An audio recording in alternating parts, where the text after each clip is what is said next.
إن الحمد لله نحمده ونستعينه ونستغفره ونعوذ بالله من شرور أنفسنا ومن سيئات أعمالنا من يهده الله فلا مضل له ومن يضلله فلا هادي له ونشهد أن لا إله إلا الله ونشهد أن محمدا عبده ورسوله أما بعد فإن خير الحديث كتاب الله وخير الهدي هدي محمد صلى الله عليه وسلم وشر الأمور محدثاتها وكل محدثة بدعة وكل بدعة ضلالة وكل ضلالة في النار. وبعد أعوذ بالله من الشيطان الرجيم. شرع لكم من الدين ما وصى به نوحا والذي أوحينا إليك أو قال الله سبحانه وتعالى. وقال الله سبحانه وتعالى في موضع آخر وأقيموا الوزن وقال كذلك وأقيموا الشهادة لله.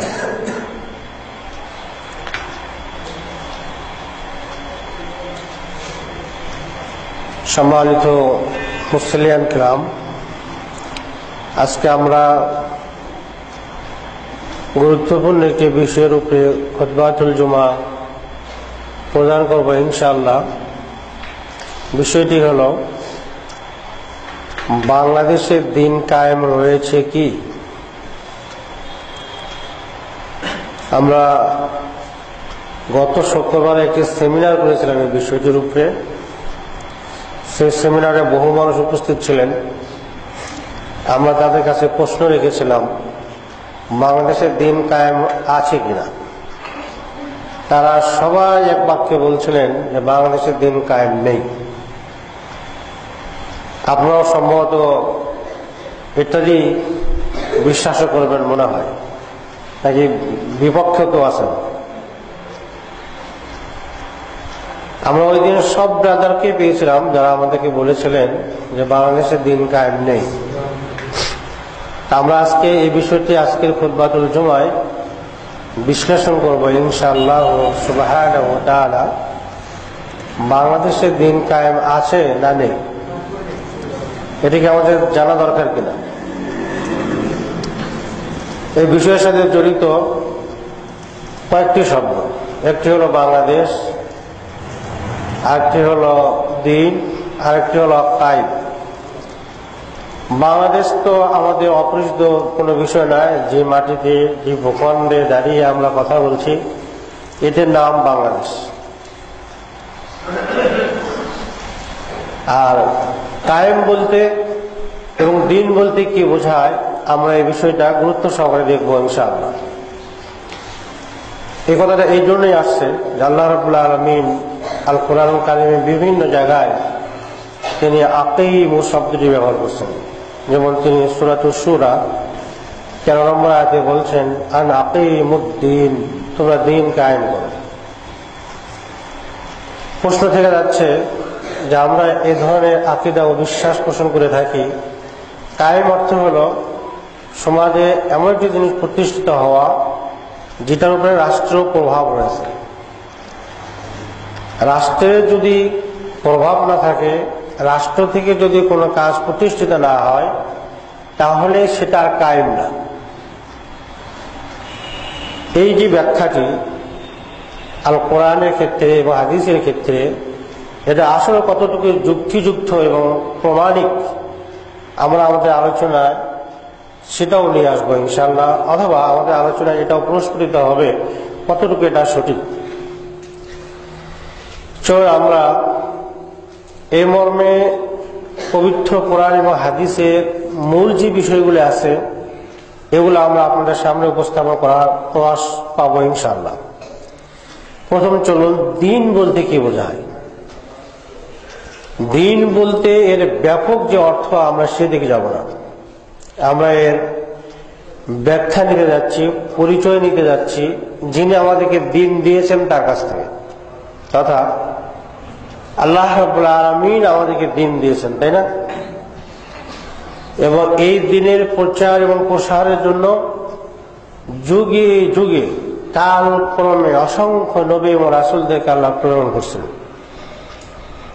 আমরা সেই হাদিস থেকে পাই আল্লাহ রাব্বুল আলামিন যেদিন আমাদের রূহগুলোকে সৃষ্টি করেছিলেন এবং তিনি তার দ্বীনের অঙ্গীকার নিয়েছিলেন, সেই সময় তিনি বলেছিলেন, সাউরসিলু ইলাইকুম রাসূলি ইউযাক্কিরুনি বিমিসাকি ওয়া আহদি, আমি যুগে যুগে নবী এবং রাসূলদেরকে প্রেরণ করব, তারা তোমাদের কথাকে স্মরণ করে দেবে। যুগে যুগে নবী এবং রাসূলগণ আমাদের সামনে এসেছিলেন, মানুষ জাতির সামনে এসেছিলেন, তারা এই বিষয়টাকে ব্যাখ্যা ও বিশ্লেষণ দিয়ে গিয়েছিলেন। এবং আমরা একটি হাদিস আপনার সামনে উপস্থাপন করতে চাই, যেটা আমরা সবাই জানি। দিনের পরিচয় দিয়ে আল্লাহ রাব্বুল আলামিন জিবরিল আলাইহিস সালামকে একটি কোর্স করাই দিলেন যে জিবরিল তুমি শিখো যে এটার নাম দিন। আল্লাহ রাব্বুল আলামিন জিবরিল আলাইহিস সালামকে শিখিয়ে দিলেন দিনের পরিচয়। জিবরিল আলাইহিস সালাম তিনি একজন টিচারের রূপ নিয়ে, মানব রূপে চেহারা নিয়ে বিশ্ব নবী মুহাম্মদ সাল্লাল্লাহু আলাইহি ওয়াসাল্লামের কাছে এসে দিন শিক্ষা দিচ্ছেন। এই বর্ণনাটি আমরা ওমর ইবনে খাত্তাব রাদিয়াল্লাহু তাআলা আনহু কর্তৃক বর্ণিত সহিহ মুসলিমের 102 নম্বর এবং অন্যান্য হাদিসের গ্রন্থ থেকে পেয়ে থাকি।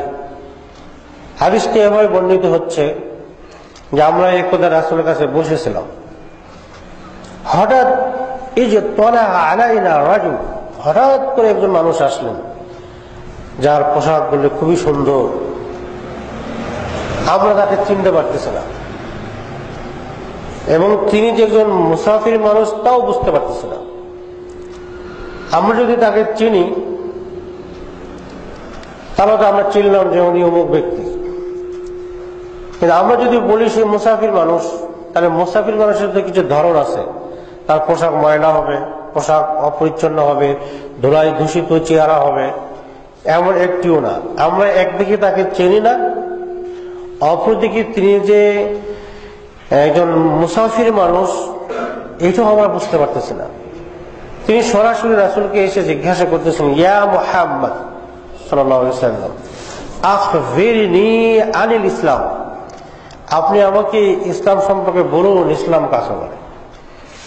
এই জন্য বলছিলাম হাদিসটা আমরা সবাই জানি।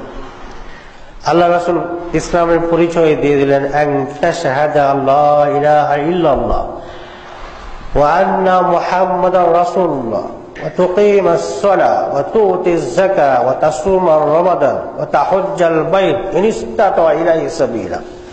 ইসলাম হলো আপনি সাক্ষী দিবেন আল্লাহ ছাড়া কোনো ইলাহ নেই এবং মুহাম্মদ সাল্লাল্লাহু আলাইহি ওয়াসাল্লাম আল্লাহর রাসূল, এবং কি আর কি করবেন, সালাত প্রতিষ্ঠা করবেন, যাকাত প্রদান করবেন, সিয়াম রাখবেন, সামর্থ্য থাকলে হজ করবেন। এই কথাগুলো যখন শেষ, প্রশ্নকারী ব্যক্তি বলছেন, সাদাক্তা, আপনি সত্য বলছেন। ফাআজিবনা, আমরা আশ্চর্যান্বিত হলাম, আমরা অত্যাশ্চর্য হলাম যে ইয়াসআলুহু ওয়া ইউসাদ্দিকুহু, এই আমার কোন মানুষ যিনি প্রশ্ন করতেছেন, আমার প্রশ্নের উত্তর পরে সত্যায়নও করতেছেন। একদিকে উনি প্রশ্ন করতেছেন ইসলাম কি, জবাব যখন চলে আসছে উনি বলছেন হ্যাঁ ঠিকই বলছেন। ঠিকই যখন বলছেন তাহলে তো তার জানাই ছিল, প্রশ্ন করার কি দরকার ছিল, এরকম প্রশ্ন আসে না। যাই হোক, এরপর উনি জিজ্ঞাসা করলেন, আখবিরনি আনিল ঈমান, ঈমান কাকে বলে আমাকে বলুন। তিনি ঈমানের পরিচয় দিয়ে দিলেন, যা আমরা জানি, আন তুমিনা বিল্লাহি ওয়া মালাইকাতিহি, তুমি আল্লাহর প্রতি ঈমান রাখবে, ফেরেশতাদের প্রতি ঈমান রাখবে, রাসূলদের প্রতি ঈমান রাখবে। এই ঈমান বলতে আমরা যা বুঝি, যা সবার মুখস্থ আছে, এইটা এখানে বলে দেওয়া হলো যে এটার নাম হলো ঈমান। এরপরে তৃতীয় প্রশ্ন করা হলো যে ইয়া মুহাম্মদ সাল্লাল্লাহু আলাইহি ওয়াসাল্লাম আখবিরনি আনিল ইহসান, ইহসান কাকে বলে।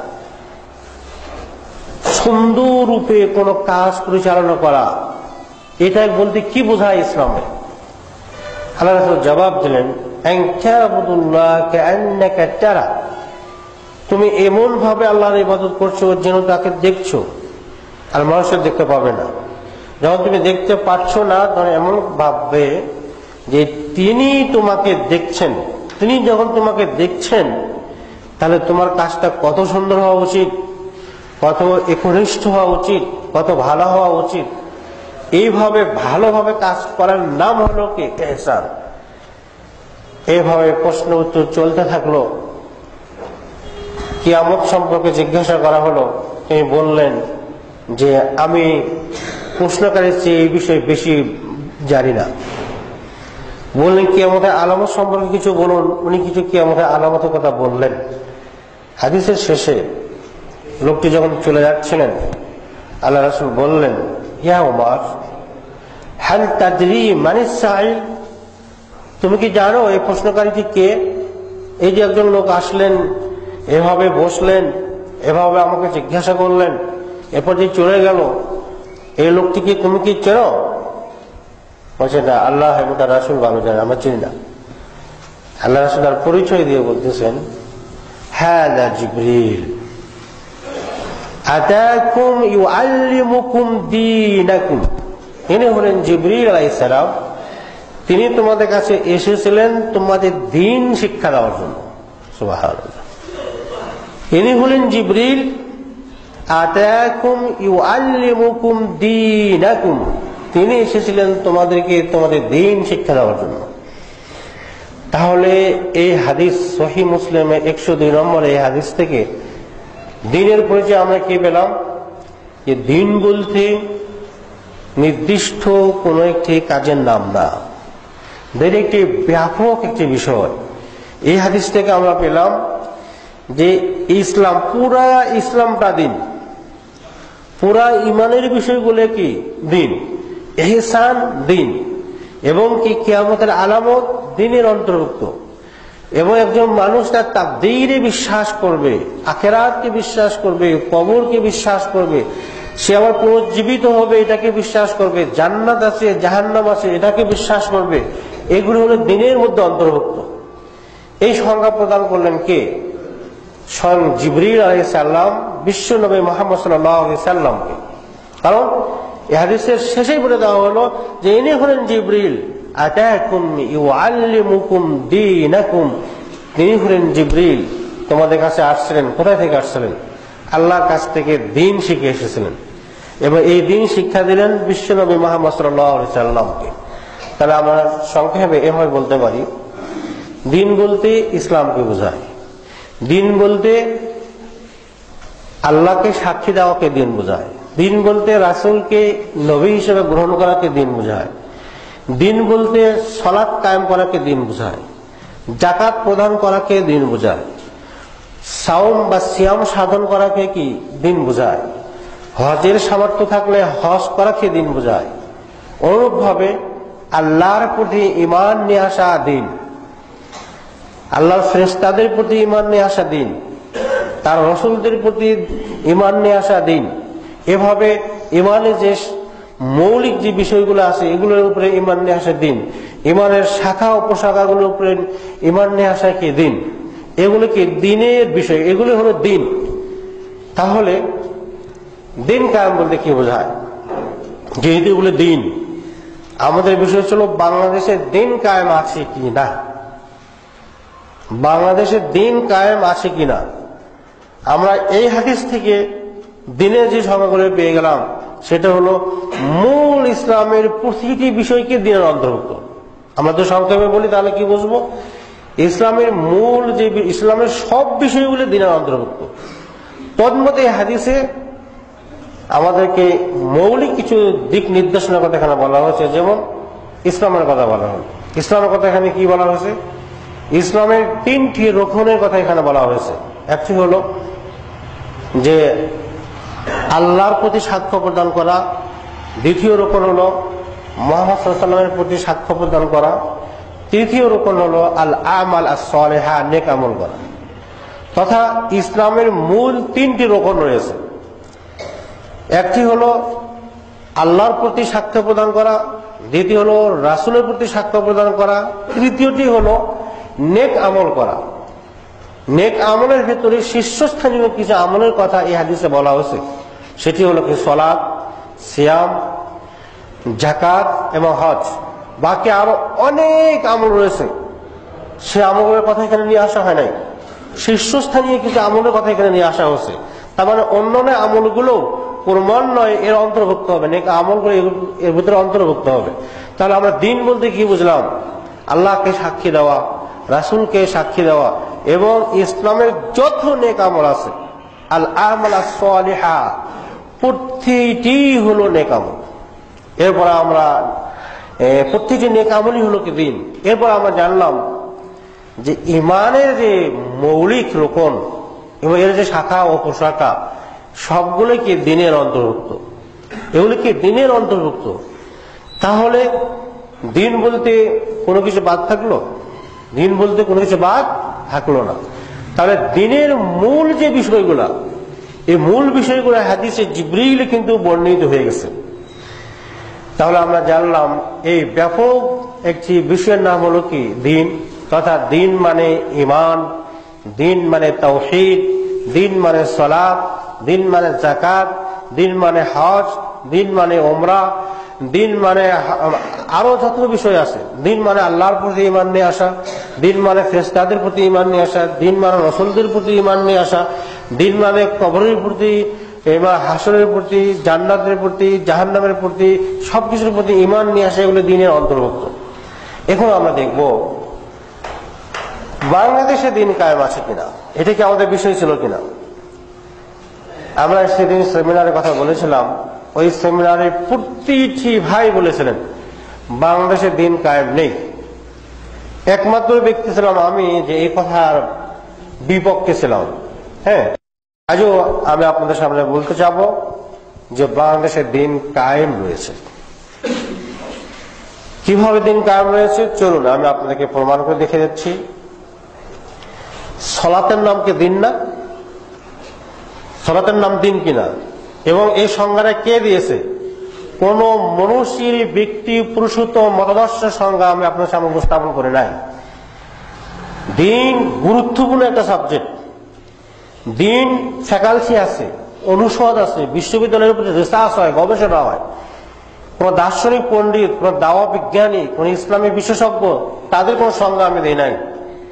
স্বয়ং আল্লাহ রাব্বুল আলামিন জিবরিল আলাইহিস সালামকে যে সংজ্ঞা দিয়েছিলেন, জিবরিল আলাইহিস সালাম তিনি বিশ্বনবী মুহাম্মদ সাল্লাল্লাহু আলাইহি সাল্লামকে দ্বীনের যে পরিচয় দিয়েছিলেন, সেই পরিচয় থেকে কিন্তু আমি কথা বলতেছি, আমার কথাও না। এখানে ছিল কি, এই হলো দিন। এর মধ্যে কি সালাতও ছিল না? সালাত বাংলাদেশে কায়েম হয়েছে কিনা চলুন তো আপনারা দেখি। সালাতের জন্য যখন আপনারা দাঁড়িয়ে যান এবং সালাতের ইমাম সাহেব যখন শুরু করতে যান, হাদিসের কিছু পরিভাষা বলা হয় না? এই পরিভাষার মধ্যে কি বলা হয় বলুন তো? একটি পরিভাষা আছে কামাতিস সালাহ, আছে? এর অর্থ কি? সালাত কায়েম হয়ে গেছে। সালাত কি হয়েছে? কামাত। কামাত এর যে মূল যে কথা, ও আকিমু ইসম একই কথা। কামাতিস সালাহ, সালাত কায়েম হয়ে গেছে। হাদিসে তো আপনি প্রতিদিন 5 ওয়াক্ত সালাতে বলতেছেন সালাত কায়েম হয়ে গেছে। তাহলে সালাত কায়েম হলো না কোথায়? কায়েম হওয়া মানে রাষ্ট্রের সংসদের চেয়ারে প্রতিষ্ঠিত হওয়ার নামই নয়। ইসলামের মূল যে বিষয় শুরু হয়েছে, দিনের যে মূল বিষয় শুরু হয়েছে, এর মূল যে টার্গেট, এই টার্গেট হলো ব্যক্তি, মানুষ, মানব সম্পদ। যুগে যুগে অসংখ্য নবী এবং রাসূলগণ এসেছিলেন, তাদের যে টার্গেট ছিল কি? মানব সমাজ। মানুষের ভেতরে দিন প্রবেশ করানো, মানুষের ভেতরে দিন কায়েম করানো, এটি ছিল প্রথম টার্গেট। এইভাবে আরো বিভিন্ন বিস্তৃত আলোচনা আছে, আমরা সেগুলো নিয়ে আসবো। তার মনে করুন দিনের একটি অর্থ হল কি সালাত। একজন মানুষ যখন তিনি সালাত প্রতিষ্ঠিত করে ফেললেন, তাহলে কি আমরা বলবো সালাতটা প্রতিষ্ঠিত হয়নি? যে দেশের অধিকাংশ মানুষ মুসলিম, যে দেশের আকাশে অন্তত 5 বার সালাতের জন্য আযান ঘোষিত হয়ে থাকে, সে দেশে সালাত কায়েম নেই, এই ধরনের একটি বক্তব্য নিতান্তই মূর্খতার বক্তব্য ছাড়া আর কিছুই হতে পারে না। আপনি বলুন, আপনাকে যদি জিজ্ঞাসা করা হয় বাংলাদেশে দুর্নীতি কায়েম আছে না নাই, আপনি কি বলবেন বাংলাদেশে দুর্নীতি কায়েম নাই? তাহলে কি দুর্নীতি পার্লামেন্টে পাশ করে কি রাষ্ট্র দিয়ে দিছে যে দুর্নীতিটা এদেশের একটা ল, এটা করতে হবে?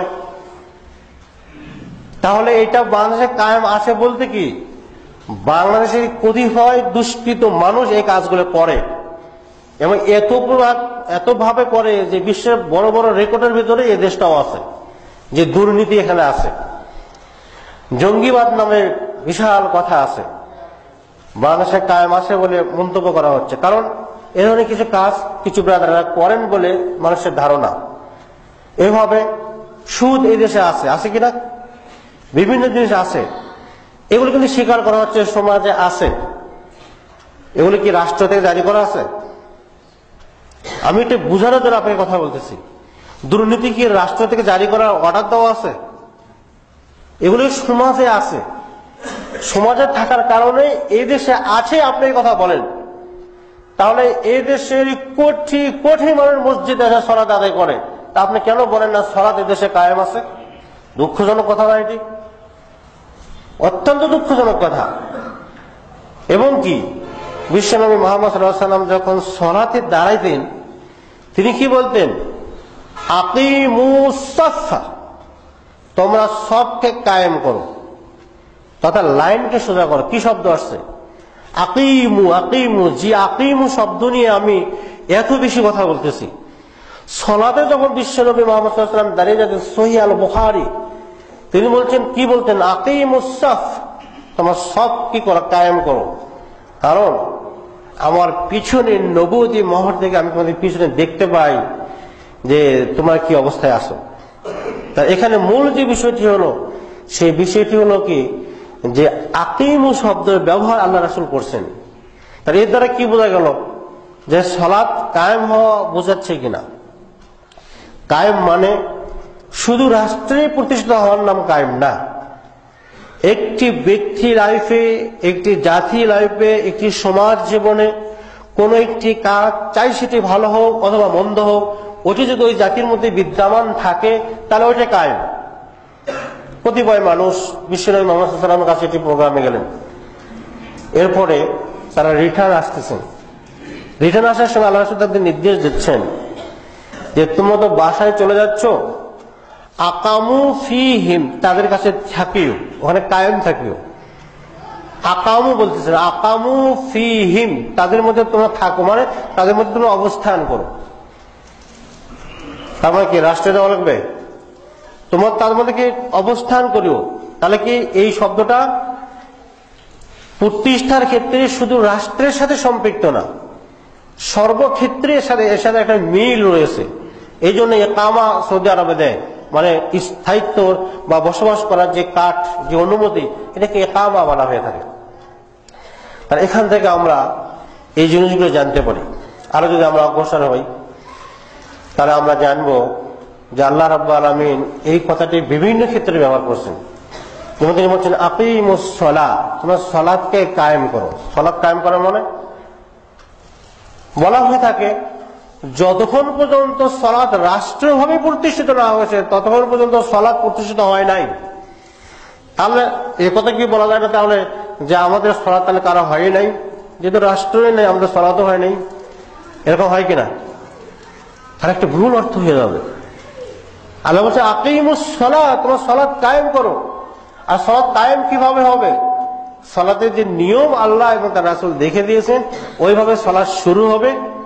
আল্লাহু আকবার দিয়ে সালাত কায়েম শুরু হলো, আসসালামু আলাইকুম ওয়া রাহমাতুল্লাহ দ্বারা সালাত কায়েম শেষ হয়ে গেল। তাহলে কি সালাত দেশে কায়েম আছে না নেই? সালাত দেশে কায়েম রয়েছে। অনুরূপভাবে আপনি সিয়াম আদায় করেন, তাহলে সিয়াম সমাজে কায়েম থাকলো না থাকলো না? হজের সময় আপনি হজ করেন, তাহলে হজ কায়েম হলো না হলো না? এইভাবে ইসলামের যে বিধানগুলো, যে নিয়মগুলো, যে আকীদাগুলো, যে বিশ্বাসগুলো এদেশের সমাজে প্রতিষ্ঠিত রয়েছে, এদেশের মানুষের রন্ধ্রে রন্ধ্রে প্রতিষ্ঠিত রয়েছে, এটা কায়েম আছে না কায়েম নেই? এটা তো কায়েম আছে। এটা কি আছে? এটা কায়েম রয়েছে, এটা প্রতিষ্ঠিত রয়েছে, এটাকে অস্বীকার করার কোনো সুযোগ নেই। আমরা এক্ষেত্রে আপনাদেরকে যে কথাটির প্রতি এখন বিশেষভাবে দৃষ্টি আকর্ষণ করব সেটি হলো দিনের উঁচু মানের যে অর্থটা বা যে কথাটি হাদিসে জিবরিল থেকেও এবং আমরা সূরাতুশ শূরা 13 নম্বর আয়াত থেকে পেয়ে থাকি, সেটি হলো দিন অনেক জিনিসের নাম, দিন অনেকগুলো বিষয়ের নাম। তার মধ্যে এর মধ্যে গুরুত্বপূর্ণ বিষয় হলো আত-তাওহীদ, আল্লাহ সম্পর্কে সুস্পষ্ট ধারণা রাখা, আকীদা সম্পর্কে সুস্পষ্ট ধারণা রাখা। এটা হলো সবচেয়ে গুরুত্বপূর্ণ একটি বিষয়। আর এই গুরুত্বপূর্ণ বিষয়ের জন্যই যুগে যুগে অসংখ্য নবী ও রাসূলকে আল্লাহ এই দিন কায়েমের কি দিয়েছিলেন? নির্দেশ দিয়েছিলেন। এবং দিনের যে ক্ষেত্রে মতবিরোধ জায়েজ নাই, সেই বিষয়টি হলো তাওহীদের ক্ষেত্রে, আকীদার ক্ষেত্রে, বিশ্বাসের ক্ষেত্রে কোন প্রকার মতবিরোধ জায়েজ নেই।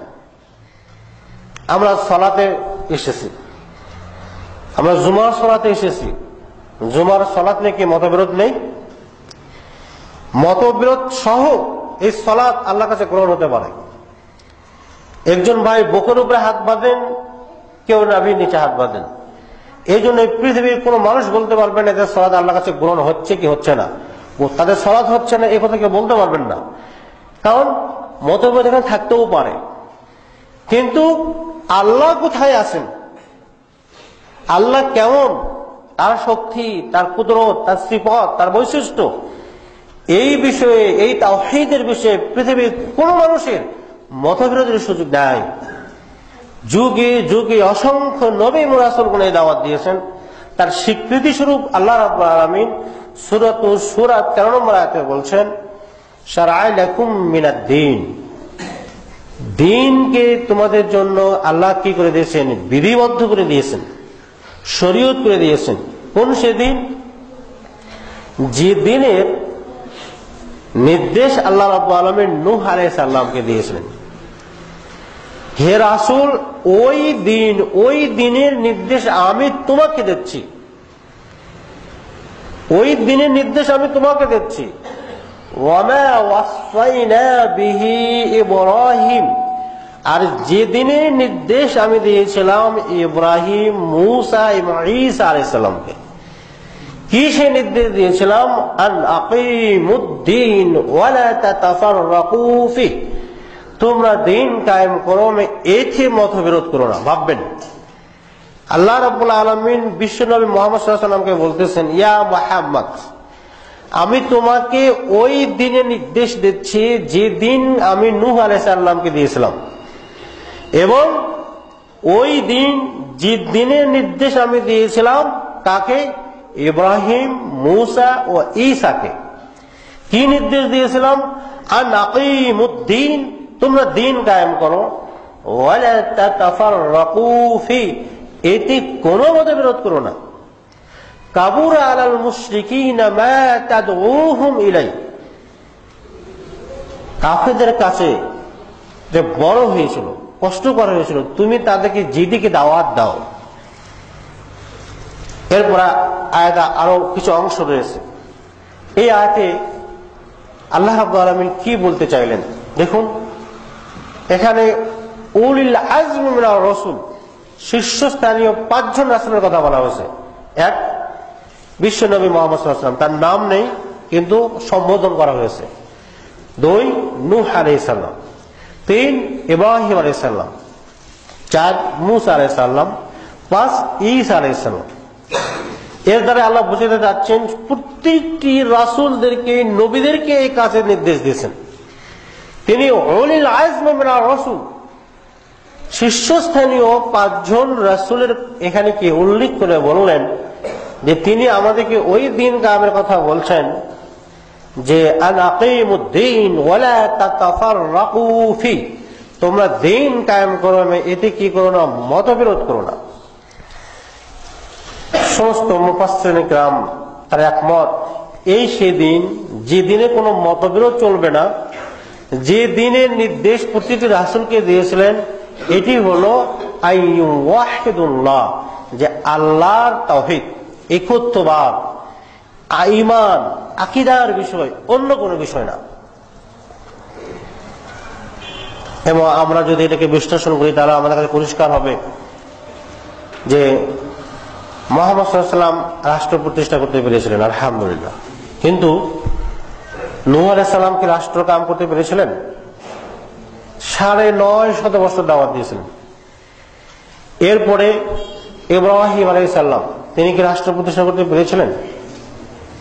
ইব্রাহিম আলাইহিস সালামকে জ্বলন্ত অগ্নিকণ্ঠে নিক্ষেপ করা হলো, পৃথিবীবাসী তার প্রত্যক্ষ করলো, দেখলো, দেখে তো তার প্রতি ঈমান নিয়ে আসার কথা ছিল না, ঈমান নিয়ে আসলো না।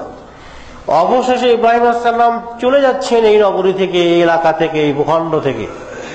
চলে যেতে একটি স্বৈরাচারী রাজা বাদশার সাথে তার মুখোমুখি হতে হলো।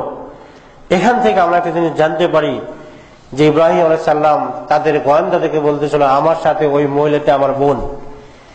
তিনি তার স্ত্রীর কাছে গিয়ে বলছিলেন যে দেখো, যে আজকের এই পৃথিবীতে আলা ওয়াজহিল আরদ, আজকের এই পৃথিবীতে তুমি এবং আমি ছাড়া কোনো ঈমানদার নেই। সুবহানাল্লাহ।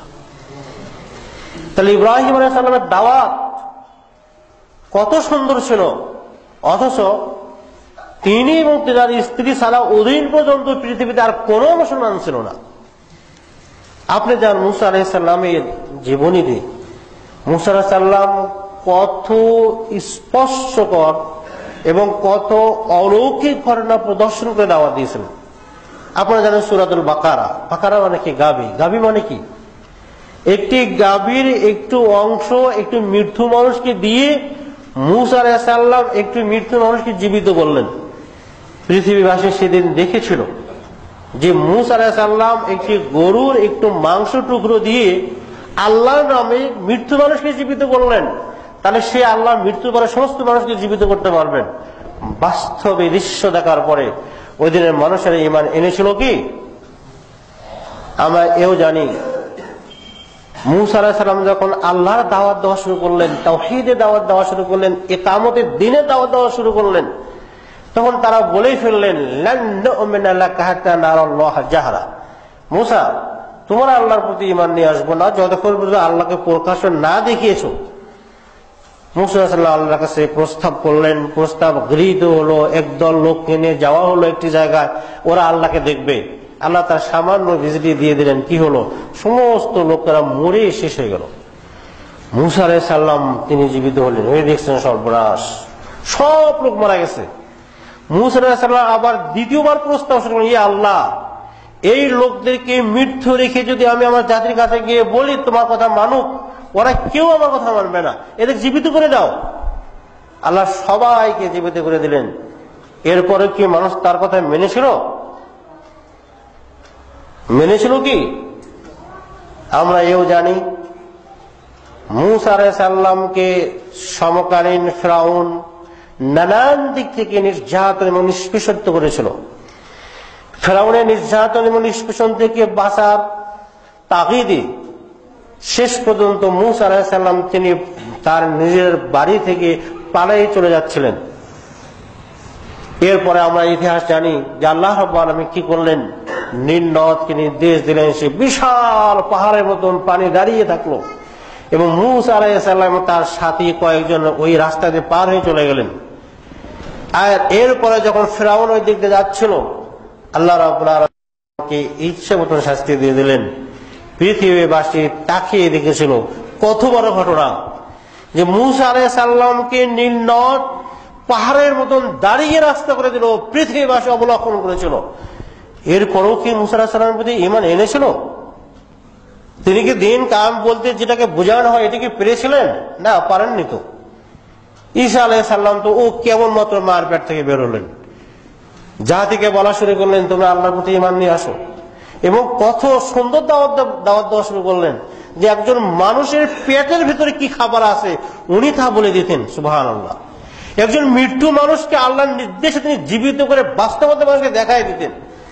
এত অলৌকিক ঘটনা দেখার পরে তাকে তো বিশাল একটা পীর মানার কথা ছিল না, মানলো না। তো অবশেষে কি করলো, না এই লোকটাকে রাখাই যাবে না, তাকে মারার জন্য বিশাল ষড়যন্ত্র হলো। আল্লাহ বলে দিলেন ওয়া রাফি ওকা ইলাইয়া, ঈসা কোনো সমস্যা নাই, তুমি আমার কাছে চলে আসো, আমি তোমাকে আকাশে উঠিয়ে নিচ্ছি। ঈসা আলাইহিস সালামকে আকাশে উঠিয়ে নিলেন। কোথায় রাস্তা গেলেন? তাহলে এই আয়াতে বর্ণিত মুহাম্মদ সাল্লাল্লাহু আলাইহি ওয়াসাল্লাম ছাড়া বাকি যারা ছিলেন, নূহ বলেন, ইব্রাহিম আলাইহিস সালাম বলেন, মূসা আলাইহিস সালাম বলেন, ঈসা আলাইহিস সালাম বলেন, তারা কেউ রাষ্ট্রের স্বপ্ন দেখতে পারেন নাই। তাহলে কি তারা দিন কায়েম করেছিলেন কিনা? প্রশ্ন ছিল, তারা তাদের সমাজে দিন কায়েম করেছিলেন কিনা? যদি করে থাকেন, আপনি যদি হা বলেন তাহলে আলহামদুলিল্লাহ। আপনি যদি বলেন না, তাহলে তো বলতে হবে নবীরা তাদের দায়িত্ব পালনে ব্যর্থ ছিলেন, তারা ত্রুটি করেছিলেন। আমরা কি এটা বলবো? কখনই না। নবীরা মেজরিটি মাস্ট বি গ্রান্টের ভিত্তিতে হন না, তারা আল্লাহর নির্বাচিত মহান ব্যক্তিত্ব। আল্লাহ তাদেরকে মনে করছেন এনাদেরকে দায়িত্ব দিলে ভালো করে কাজ হবে, তাই তিনি তাদেরকে দায়িত্ব দিয়েছিলেন এবং তারা তাদের দায়িত্ব পালনও করেছিলেন এবং তাদের দায়িত্ব পালনটা কোনো ত্রুটি করেন নেই। কিন্তু তারা কি রাষ্ট্রের ক্ষমতা যেতে পেরেছিলেন? না, যেতে পারেননি। তার মানে এই আয়াতটি সূরা সূরার বর্ণিত এই 13 নম্বর আয়াতটি মূলত যে দিন কায়েমের কথা বলা হয়েছে, এই দিন কায়েম হলো তাওহীদ প্রতিষ্ঠা করা।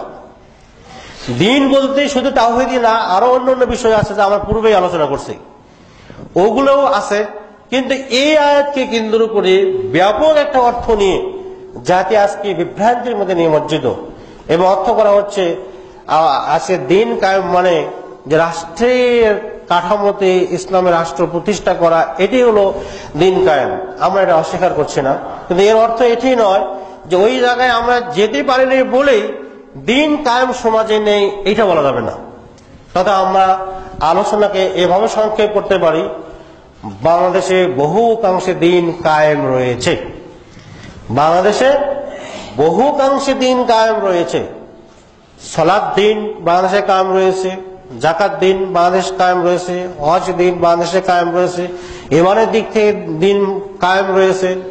রাষ্ট্রের সাথে রিলেটিভ, রাষ্ট্রের সাথে সম্পৃক্ত, ইসলামের ল এবং আদালতের সাথে জড়িত এমন কিছু বিষয় এই দেশে এখনো প্রতিষ্ঠিত হয়নি।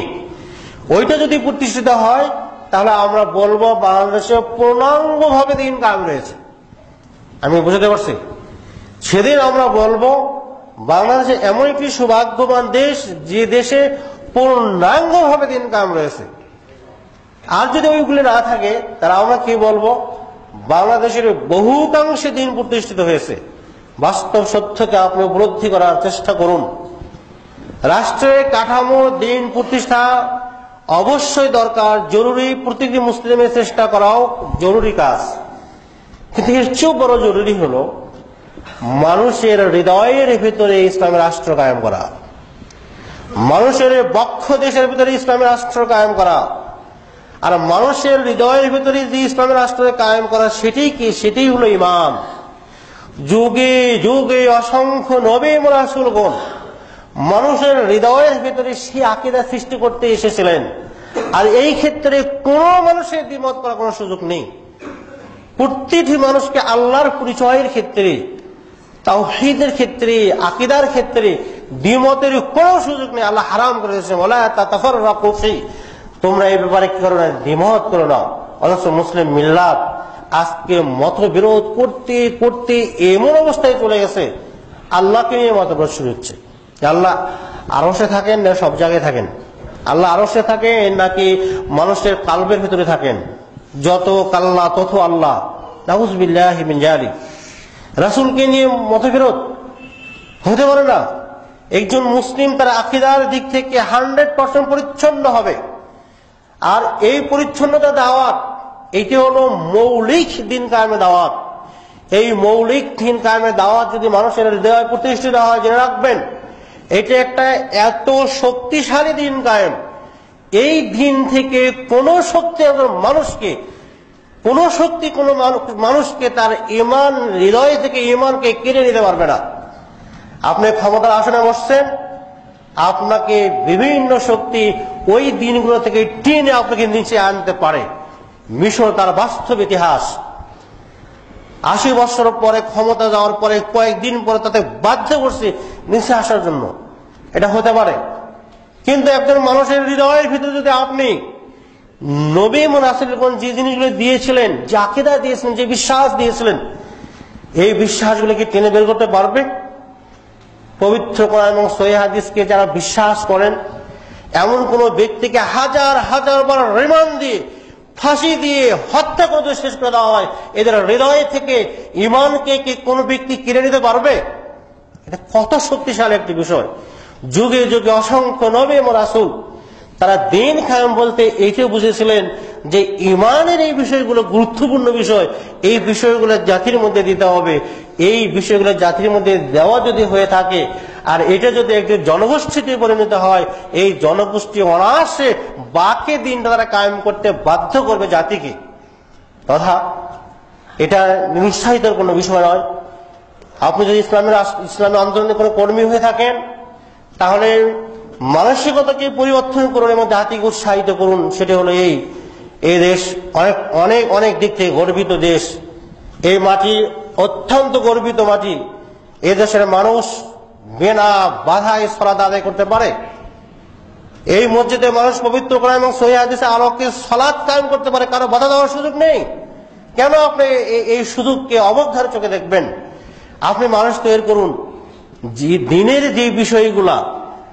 যে বিষয়গুলো অনায়াসে কায়েম করা যায়, এই বিষয়গুলো কায়েম আপনি করুন। কায়েম করার পরে দেখবেন দিনের 90% বিষয়ে আপনি কায়েম হয়ে গেছে। আপনি আপনার কর্মীদেরকে সালাত কায়েম করতে পেরেছেন, ঈমানের বিভিন্ন বিষয়ে কায়েম করতে পেরেছেন, যাকাত কায়েম করতে পেরেছেন, হজ কায়েম করতে পেরেছেন, উমরা করতে পেরেছেন, বিভিন্ন বিষয় করাতে পেরেছেন, হিজাব করাতে পেরেছেন, পর্দা করাতে পেরেছেন, দাড়ি রাখাতে পেরেছেন, ইসলামের নিয়ম অনুযায়ী পোশাক করাতে পেরেছেন, ইসলামের নিয়ম অনুযায়ী পড়াশোনা করাতে পারছেন। ইসলামের এই সব বিষয় পালনের দিক থেকে একটা জনগোষ্ঠী গঠিত হয়ে গেছে। দেখা যাচ্ছে এই জনগোষ্ঠী 80 বা 90% পূর্ণাঙ্গ দিন কায়েমে এখন অভ্যস্ত।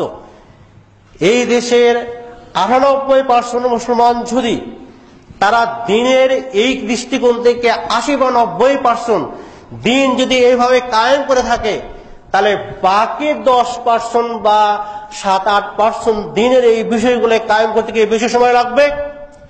কখনো বেশি সময় লাগবে না। এই বৃহত্তর জনগোষ্ঠী বাধ্য করবে এই সোসাইটিকে পবিত্র কোরআন এবং সহিহ হাদিসের রাজ কায়েম করার জন্য। আর এই কাজটি নবী এবং রাসূলগণ করেছিলেন। এইটাকে বলে দিন কায়েম, এটাকে বলা হয় নবীদের মানহাজে মানুষকে দাওয়াত দেওয়া। অতএব ভুল বোঝার কোনো সুযোগ নেই। রাষ্ট্রে দিন কায়েম করা ওটাও দিনের অন্তর্ভুক্ত, তবে সূরা থেকে বর্ণিত এই আয়াত তার দলিল না, অন্য অন্যগুলো দলিল। দিন বিষয়টি একটি ব্যাপক বিষয়। সুতরাং দিনের অন্যতম যে বিষয়গুলো, সেই বিষয়গুলো হলো ঈমানের বিষয়গুলো, সেই বিষয়গুলো ইসলামের বিষয়গুলো। আপনি জানেন বিশ্বনবী মুহাম্মদ সাল্লাল্লাহু আলাইহি ওয়াসাল্লামের কাছে একজন মানুষ আসলেন, আরাবিয়্যুন, একজন ব্যক্তি আসলেন। তিনি বললেন, দুল্লানি আলা আমালিন ইজা আমালতু দাখালতুল জান্নাহ। ইয়া রাসূল, আপনি আমাকে কিছু আমলের কথা বলুন, যে আমলগুলো করলে আমি জান্নাতে যেতে পারবো। তিনি বললেন, তুমি সাক্ষ্য দেবে আল্লাহ ছাড়া কোনো ইলাহ নেই, মুহাম্মদ সাল্লাল্লাহু আলাইহি ওয়াসাল্লাম আল্লাহ রাসূল, তুমি সালাত কায়েম করবে, তুমি সিয়াম রাখবে। এইভাবে তিনি কিছু কথা বললেন। লোকটি চলে যাচ্ছে এবং বলতেছেন, ওয়াল্লাহি লা আজিদু আলা হাজা ওয়া লা আনকুসু মিনহু শাইয়া। আল্লাহর শপথে রাসূল, আপনি যা বললেন তার চেয়ে আমি কমও করব না, বেশিও করব না। আল্লাহ রাসূল সাহাবীদেরকে বললেন, তোমরা কেউ চাও দুনিয়াতে জান্নাতি ব্যক্তিকে দেখতে? তাহলে ফালইয়ানজুর ইলাই, তাহলে ওই লোকটাকে দেখো। ওয়াইন সাদাক, যদি সেই সত্য বলে থাকে, যেভাবে সে আমল করতে চাইছে ওভাবে যদি আমল করে, তাহলে এই আমল নিশ্চিত তাকে জান্নাতে নিয়ে যাবে। দেখুন এই হাদিসগুলোর ভিতরে রাষ্ট্রের কোনো কথা নেই।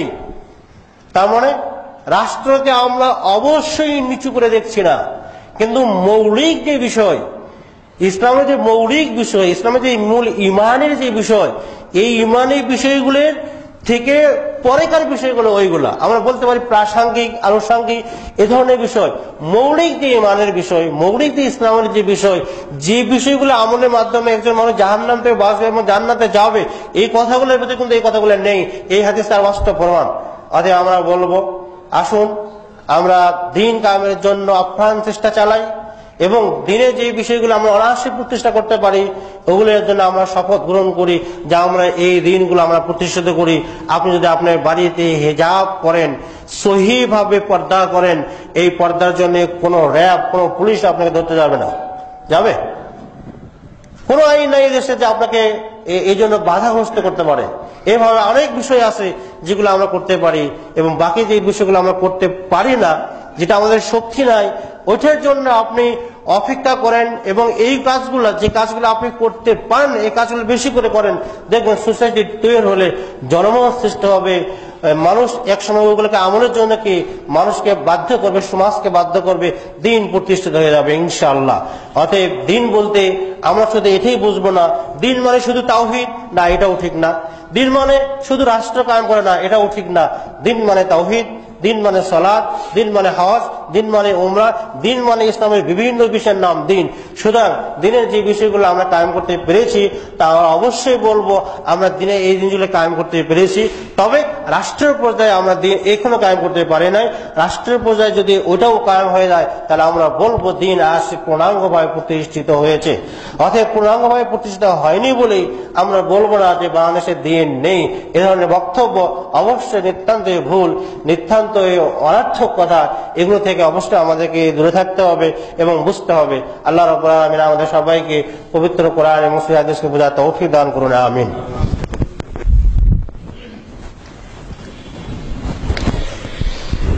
আলহামদুলিল্লাহ রাব্বিল আলামিন ওয়াসসালাতু ওয়াসসালামু আলা আশরাফিল আমবিয়া ওয়াল মুরসালিন ওয়া আলা আলিহি ওয়া সাহবিহি ওয়া মান তাবিআহুম বিইহসান ইলা ইয়াউমিদ্দিন। আল্লাহুম্মা জাআলনা মিনাল মুওয়াহিদিন, اللهم اجعلنا من الموحدين. اللهم تقبل صلاتنا وصيامنا وجميع عباداتنا. اللهم تقبل صلاتنا وصيامنا ودعواتنا وتصنيفنا وجميع اعمالنا. اللهم اغفر لحينا وميتنا وشاهدنا وغائبنا وصغيرنا وكبيرنا وذكرنا وانثانا. اللهم من أحييته منا فأحيه على الإيمان ومن توفيته منا فتوفاه على الإيمان. اللهم لا تحرمنا أجره ولا تفتنا بعده. সম্মানিত উপস্থিতি, আমাদের মাঝে একজন নব মুসলিম রয়েছেন, গরিব। আমরা মাঝে মাঝে তাকে সাহায্য করে থাকি। এই মুহূর্তে তাকে ব্যাপক অর্থের প্রয়োজন, সঙ্গত কারণে তিনি আপনাদের সামনে আসছেন। উনি সালাতের পরে পিছনে বসে থাকবেন, আপনাদের যার যে সামর্থ্য আছে সাহায্য করবেন। সুবহানাকাল্লাহুম্মা ওয়া বিহামদিক ওয়া আশহাদু লা ইলাহা ইল্লা আনতা আস্তাগফিরুকা ওয়া আতুবু ইলাইক।